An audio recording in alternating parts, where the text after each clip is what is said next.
തലപ്പാറയിൽ വാഹനാപകടത്തെ തുടർന്ന് ബൈക്കിൽ നിന്നും തോട്ടിലേക്ക് വീണ യുവാവിന് വേണ്ടിയുള്ള തിരച്ചിൽ ഇപ്പോഴും തുടരുകയാണ്.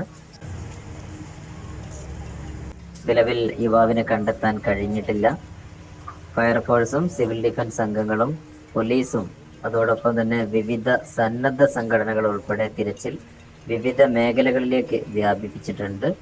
എന്നാൽ ഈ സമയം വരെയും യുവാവിനെ കണ്ടെത്താൻ കഴിഞ്ഞിട്ടില്ല എന്നുള്ള വിവരമാണ് ലഭിച്ചിട്ടുള്ളത്.